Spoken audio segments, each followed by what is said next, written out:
ನಮಸ್ಕಾರ. ಧೂಮಪಾನ ಬಿಡುವುದು ಕಷ್ಟವಲ್ಲ. ಈ ಮಾತು ಕೇಳಿದಾಗ ಸ್ವಲ್ಪ ಆಶ್ಚರ್ಯ ಆಗಬಹುದು ಅಲ್ವಾ? ಆದ್ರೆ ಇದು ಖಂಡಿತ ಸಾಧ್ಯ. ಇವತ್ತು ನಾವು ಮಾತಾಡೋಕೆ ಹೊರಟಿರೋದು ಪಂಡಿತ್ ಶ್ರೀರಾಮ್ ಶರ್ಮಾ ಆಚಾರ್ಯರ ಧೂಮ್ರಪಾನ್ ಛೋಡ್ನಾ ಕಠಿನ್ ನಹಿ ಅನ್ನೋ ಹಿಂದಿ ಪುಸ್ತಕದ ಸಾರಾಂಶದ ಬಗ್ಗೆ. ಇದು ಕೇವಲ ಒಂದು ಕೆಟ್ಟ ಅಭ್ಯಾಸವನ್ನ ಬಿಡೋದು ಹೇಗೆ ಅನ್ನೋ ಗೈಡ್ ಅಷ್ಟೇ ಅಲ್ಲ. ಇದು ನಮ್ಮ ಕಳೆದುಹೋದ ಆತ್ಮವಿಶ್ವಾಸವನ್ನ ಮತ್ತೆ ಹೇಗೆ ಗಳಿಸ್ಕೊಳ್ಳೋದು ಅನ್ನೋ ಒಂದು ಪಯಣ. ಬನ್ನಿ, ಈ ಬದಲಾವಣೆಯ ದಾರಿಯಲ್ಲಿ ನಾವೆಲ್ಲ ಒಟ್ಟಿಗೆ ಹೆಜ್ಜೆ ಹಾಕೋಣ. ಹೌದು, ಇವತ್ತು ನಾವು ಚರ್ಚೆ ಮಾಡೋ ಪ್ರತಿಯೊಂದು ವಿಷಯ ಕೂಡ ಯುಗ ಋಷಿ ಪಂಡಿತ್ ಶ್ರೀರಾಮ್ ಶರ್ಮಾ ಆಚಾರ್ಯರ ಧೂಮ್ಪಾನ್ ಛೋಡ್ನಾ ಕಠಿನ್ ನಹಿ ಅನ್ನೋ ಒಂದು ಅದ್ಭುತ ಪುಸ್ತಕದಿಂದ ತೆಗೆದುಕೊಂಡಿರೋದು. ಇದರಲ್ಲಿರೋ ಪ್ರಾಕ್ಟಿಕಲ್ ಸಲಹೆಗಳು, ತತ್ವಜ್ಞಾನ ಲಕ್ಷಾಂತರ ಜನರಿಗೆ ಹೊಸ ಜೀವನಕ್ಕೆ ದಾರಿದೀಪವಾಗಿದೆ. ಅದಕ್ಕಾಗಿಯೇ ಈ ಜ್ಞಾನವನ್ನ ನಿಮ್ ಜೊತೆ ಹಂಚ್ಕೊಳ್ಳೋಣ ಅಂತ ಬಂದಿದ್ದೀವಿ. ಸರಿ, ಈ ಸ್ವಾತಂತ್ರ್ಯದ ಪಯಣವನ್ನ ನಾವು 6 ಮುಖ್ಯವಾದ ಹಂತಗಳಲ್ಲಿ ನೋಡೋಣ. ಮೊದಲು ನಮ್ಮನ್ನ ಕಟ್ಟಿಹಾಕಿರೋ ಆ ಅದೃಶ್ಯ ಸರಪಳಿಗಳು ಯಾವುವೋ ಅಂತ ಅರ್ಥ ಮಾಡ್ಕೊಳ್ಳೋಣ. ಆಮೇಲೆ ನಮ್ಮ ಸಂಕಲ್ಪ ಶಕ್ತಿಯನ್ನ ಜಾಗೃತಗೊಳಿಸಿ ಅದರಿಂದ ಹೊರಬರಲು ಇರೋ 3 ದಾರಿಗಳನ್ನ ಹುಡುಕೋಣ. ಕೊನೆಗೆ ನಮ್ಮ ಜೀವನದ ಕಂಟ್ರೋಲನ್ನ ಮತ್ತೆ ನಮ್ಮ ಕೈಗೆ ಹೇಗೆ ತಗೋಬೇಕು ಅನ್ನೋ ಒಂದು ಫೈನಲ್ ನೀತಿಯೊಂದಿಗೆ ಈ ಚರ್ಚೆಯನ್ನ ಮುಗಿಸೋಣ. ಬನ್ನಿ, ಮೊದಲನೇ ಭಾಗಕ್ಕೆ ಹೋಗೋಣ. ಅದೃಶ್ಯ ಸರಪಳಿಗಳು. ಈ ವಿಭಾಗದಲ್ಲಿ ಚಟದ ಹಿಂದಿರೋ ವಿರೋಧಾಭಾಸವನ್ನ ಭೇದಿಸೋಣ. ಅಂದ್ರೆ ಧೂಮಪಾನ ಅನ್ನೋದು ಸುಮ್ನೆ ಒಂದು ಫಿಸಿಕಲ್ ಹ್ಯಾಬಿಟ್ ಅಲ್ಲ, ಅದು ನಮ್ಮ ಮನಸ್ಸನ್ನೇ ಹಿಡಿದು ಕೂತಿರೋ ಒಂದು ಬಲೆ. ಈ ಸಂಘರ್ಷದ ಮೂಲೆಯಲ್ಲಿದೆ, ಬನ್ನಿ ನೋಡೋಣ. ಬಹುಶಃ ಪ್ರತಿಯೊಬ್ಬ ಧೂಮಪಾನಿಗಳ ಮನಸ್ಸಲ್ಲೂ ಈ ಪ್ರಶ್ನೆ ಬಂದೇ ಬರುತ್ತೆ. ಇದು ನಿಧಾನವಾಗಿ ಕೊಲ್ಲೋ ವಿಷ ಅಂತ ಗೊತ್ತಿದ್ರು ಯಾಕೆ ನಾನಿದನ್ನೇ ಮುಂದುವರಿಸ್ತಾ ಇದ್ದೀನಿ ಅಂತ. ನಮ್ಗೆ ಗೊತ್ತಿರೋ ಸತ್ಯಕ್ಕೂ ನಾವು ಮಾಡ್ತಿರೋ ಕೆಲಸಕ್ಕೂ ನಡುವೆ ಇಷ್ಟು ದೊಡ್ಡ ಗ್ಯಾಪ್ ಯಾಕೆ? ಇದರ ಹಿಂದಿರೋ ಅಸಲಿ ಸತ್ಯವಾದ್ರೂ ಏನು? ನೋಡಿ, ಈ ಸ್ಲೈಡ್ ಇದೇ ಎಲ್ಲವನ್ನೂ ಹೇಳುತ್ತೆ. ಒಂದ್ ಕಡೆ ನಮಗ್ ಗೊತ್ತಿರೋ ಸತ್ಯ, ಇನ್ನೊಂದ್ ಕಡೆ ನಾವು ಮಾಡ್ತಿರೋ ಕೆಲ್ಸ. ನಮ್ಮೊಳಗೆ ನಡೀತಿದ್ಯಲ್ಲ ಈ ಯುದ್ಧ, ಇದೇ ಚಟದ ಮೂಲ. ಸತ್ಯ ಗೊತ್ತಿದ್ರೂ ಅದಕ್ ವಿರುದ್ಧವಾಗಿ ನಡೀತೀವಿ. ಇದಕ್ಕಿಂತ ದೊಡ್ಡ ವಿರೋಧಾಭಾಸ ಬೇಕಾ? ಹಾಗಾದ್ರೆ ಸಮಸ್ಯೆ ಇರೋದು ನಮ್ಮ ಜ್ಞಾನದಲ್ಲಲ್ಲ, ನಮ್ಮ ಕಂಟ್ರೋಲ್ನಲ್ಲಿ. ದಿನ ಕಳೆದ ಹಾಗೆ ಏನಾಗುತ್ತೆ ಅಂದ್ರೆ ಈ ಅಭ್ಯಾಸವೇ ನಮ್ಮ ಮಾಸ್ಟರ್ ಆಗತ್ತೆ. ನಾವು ಅದರ ಗುಲಾಮರಾಗ್ಬಿಡ್ತೀವಿ. ನಮ್ಮ ನಿರ್ಧಾರಗಳು ನಮ್ದಾಗಿರೋದಿಲ್ಲ, ಬದಲಾಗಿ ಆ ಚಟವೇ ನಮ್ಮನ್ನ ಕಂಟ್ರೋಲ್ ಮಾಡೋಕೆ ಶುರು ಮಾಡುತ್ತೆ. ಸರಿ, ಈ ಗುಲಾಮಗಿರಿಯಿಂದ ಹೊರಗೆ ಬರಬೇಕಂದ್ರೆ ಒಂದು ಶಕ್ತಿ ಬೇಕೇ ಬೇಕು ಅಲ್ವಾ? ಅದೇ ನಮ್ಮ ಮುಂದಿನ ವಿಭಾಗದ ಮುಖ್ಯ ವಿಷಯ, ಸಂಕಲ್ಪದ ಶಕ್ತಿ. ಈ ಹೋರಾಟದಲ್ಲಿ ಬರೋ ಅಡೆತಡೆಗಳೇನು, ಅವುಗಳನ್ನ ದಾಟಿ ನಿಲ್ಲೋದು ಹೇಗೆ ಅಂತ ಈಗ ನೋಡೋಣ. ಆ ಬಂಧನವನ್ನ ಮುರಿಯೋಕೆ ಇರೋ ಒಂದೇ ಒಂದು ಅಸ್ತ್ರ ಅಂದ್ರೆ ಅದು ಸಂಕಲ್ಪ ಬಲ ಅಥವಾ ವಿಲ್ ಪವರ್. ಇದು ನಾನು ಬಿಡ್ಬೇಕು ಅಂತ ಸುಮ್ನೆ ಅಂದ್ಕೊಳ್ಳೋದಲ್ಲ, ಬದಲಾಗಿ ನಾನು ಬಿಟ್ಟೇ ತೀರ್ತೇನೆ ಅನ್ನೋ ಎಂಥದ್ದೇ ಪರಿಸ್ಥಿತಿ ಬರ್ಲಿ ಅಲುಗಾಡ್ದೇ ಇರೋ ಒಂದು ಉಕ್ಕಿನಂತಹ ಆಂತರಿಕ ಶಕ್ತಿ. ಒಂದು ವಿಷಯವನ್ನ ಗಮನಿಸ್ಬೇಕು, ನಮ್ಮ ನಿಜವಾದ ಯುದ್ಧ ಇರೋದು ಸಿಗರೇಟಿನ ಜೊತೆ ಅಲ್ಲ, ಬದಲಾಗಿ ನಮ್ಮೊಳಗೆ ಕುಸಿದು ಹೋಗ್ತಿರೋ ಇಚ್ಛಾಶಕ್ತಿಯ ಜೊತೆ. ಈ ಚಟ ಇದೆಯಲ್ಲ, ಇದು ನಮ್ಮ ಸಂಕಲ್ಪದ ಬೇರೆನ್ನೇ ಅಲ್ಲಾಡಿಸ್ಬಿಡುತ್ತೆ. ಆಗ ನಾವು ಅಸಹಾಯಕರಾಗಿದ್ದೀವಿ ಅಂತ ಅನ್ಸೋಕೆ ಶುರುವಾಗುತ್ತೆ.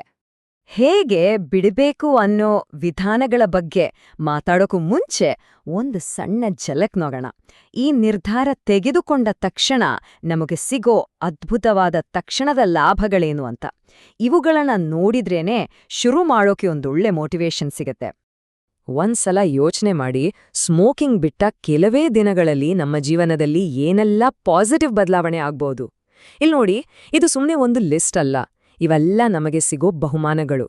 ಚೆನ್ನಾಗಿ ನಿದ್ದೆ ಬರುತ್ತೆ, ಕೆಮ್ಮು ಕಡಿಮೆ ಆಗುತ್ತೆ, ಊಟದ ರುಚಿ ಹೆಚ್ಚಾಗುತ್ತೆ, ವಾಸನೆ ಗ್ರಹಿಸೋ ಶಕ್ತಿ ಜಾಸ್ತಿ ಆಗುತ್ತೆ, ಹಸಿವು ಜೀರ್ಣಕ್ರಿಯೆ ಸುಧಾರಿಸುತ್ತೆ, ಇಡೀ ದಿನ ಫ್ರೆಶ್ಶು ಎನರ್ಜೆಟಿಕ್ ಆಗಿರುತ್ತೆ, ಗಮನ ಎಲ್ಲೂ ಡೈವರ್ಟ್ ಆಗಲ್ಲ. ಎಲ್ಲಕ್ಕಿಂತ ಮುಖ್ಯವಾಗಿ ನನ್ನಿಂದ ಇದು ಸಾಧ್ಯವಾಯ್ತಲ್ಲ ಅಂತ ನಮ್ಮ ಮೇಲೆಯೇ ನಮಗೆ ವಿಶ್ವಾಸ ಜಾಸ್ತಿಯಾಗುತ್ತೆ.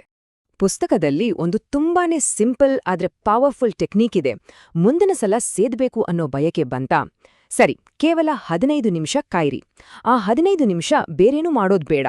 ಜಸ್ಟ್ ನಾವೀಗಷ್ಟೇ ಮಾತಾಡಿದ ಆ ಅದ್ಭುತ ಲಾಭಗಳನ್ನ ಒಂದೊಂದಾಗಿ ನೆನ್ಪಿಸ್ಕೊಳ್ಳಿ. ಆ ಬಯಕೆಯ ತೀವ್ರತೆ ತಾನಾಗಿಯೇ ಕಡಿಮೆ ಆಗತ್ತೆ. ಸರಿ, ಈಗ ಅಸಲಿ ವಿಷಯಕ್ಕೆ ಬರೋಣ. ಈ ಅಭ್ಯಾಸದಿಂದ ಸಂಪೂರ್ಣ ಸ್ವಾತಂತ್ರ್ಯ ಪಡೆಯೋಕಿರುವ 3 ವಿಭಿನ್ನ ಮತ್ತು ಪ್ರಾಕ್ಟಿಕಲ್ ದಾರಿಗಳು ಯಾವುವು ಅಂತ ನೋಡೋಣ. ಇಲ್ಲಿ ನೋಡಿ, 3 ದಾರಿಗಳಿವೆ. ಪ್ರತಿಯೊಬ್ಬರೂ ತಮಗೆ ಯಾವುದು ಸರಿಹೊಂದುತ್ತೋ ಆ ದಾರಿಯನ್ನ ಆಯ್ಕೆ ಮಾಡ್ಕೊಳ್ಬಹುದು. ಸಂಕಲ್ಪ ತುಂಬಾ ಸ್ಟ್ರಾಂಗ್ ಆಗಿದ್ರೆ ಒಂದೇ ಸಲಕ್ಕೆ ಬಿಡಬಹುದು. ಇಲ್ಲ, ಹಂತ ಹಂತವಾಗಿ ಪ್ರಯತ್ನಿಸ್ಬೇಕು ಅಂದ್ರೆ ಅದಕ್ಕೂ ಒಂದು ದಾರಿ ಇದೆ.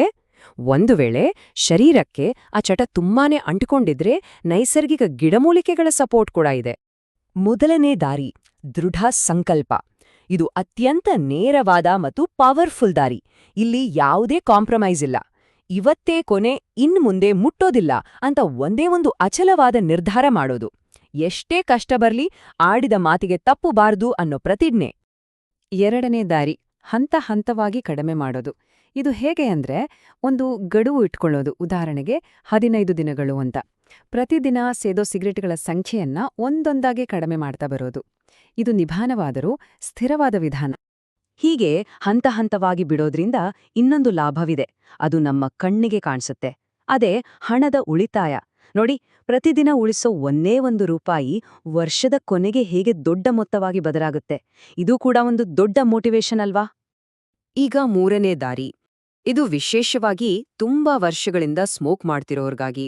ಅಂದ್ರೆ ಯಾರ ದೇಹ ನಿಕೋಟಿನ್ಗೆ ತುಂಬಾನೇ ಅಡಿಕ್ಟ್ ಆಗಿರುತ್ತೋ, ಬಿಟ್ಟ ತಕ್ಷಣ ತೊಂದರೆಗಳು ಶುರುವಾಗುತ್ತೋ ಅವರಿಗಾಗಿ ಈ ಮಾರ್ಗ. ಈ ಮೂರನೇ ದಾರಿಯಲ್ಲಿ ಪ್ರಕೃತಿಯೇ ನಮಗೆ ಸಹಾಯ ಮಾಡುತ್ತೆ. ನೋಡಿ, ಇವೆಲ್ಲ ನಮ್ಮ ಅಡ್ಗೆ ಮನೆಯಲ್ಲೇ ಸಿಗೋ ಸರಳ ಪದಾರ್ಥಗಳು. ಸೋಂಪು, ಅಜ್ವಾನ, ಕಪ್ಪು ಉಪ್ಪು ಮತ್ತು ನಿಂಬೆಹಣ್ಣು. ಯಾವುದೇ ಸೈಡ್ ಎಫೆಕ್ಟ್ಸ್ ಇಲ್ದೆ ನ್ಯಾಚುರಲ್ ಆಗಿ ದೇಹವನ್ನ ಚಟಿದಿಂದ ಹೊರಗೆ ತರೋಕೆ ಇವು ಸಹಾಯ ಮಾಡುತ್ತವೆ. ಇದನ್ನ ಮಾಡೋದು ಕೂಡ ತುಂಬಾನೇ ಸುಲಭ.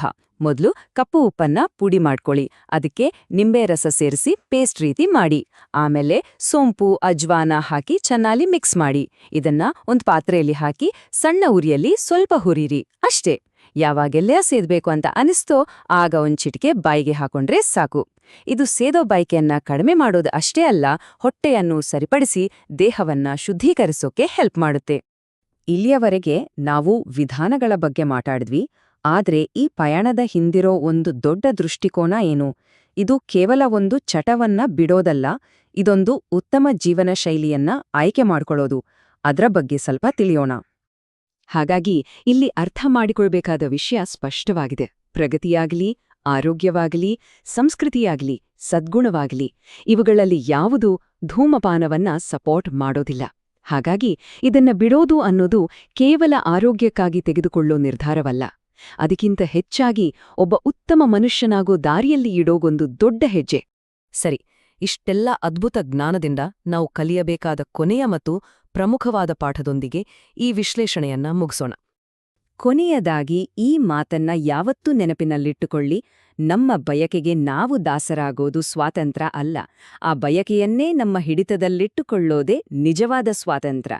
ನಿಮ್ಮ ಇಚ್ಛಾಶಕ್ತಿಯನ್ನ ಮತ್ತೆ ಪಡೆದುಕೊಳ್ಳಿ. ನಿಮ್ಮ ಜೀವನವನ್ನ ಮತ್ತೆ ನಿಮ್ಮದಾಗಿಸಿಕೊಳ್ಳಿ. ಈ ಪಯಣ ಕೇವಲ ಸಿಗರೆಟ್ ಬಿಡುವುದಷ್ಟೇ ಅಲ್ಲ. ಇದು ನಿಮ್ಮ ಆತ್ಮಗೌರವವನ್ನ, ನಿಮ್ಮ ಜೀವನದ ಕಂಟ್ರೋಲನ್ನ ಮರಳಿ ಗೆಲ್ಲುವ ಒಂದು ಮಹಾನ್ ಕ್ರಾಂತಿ.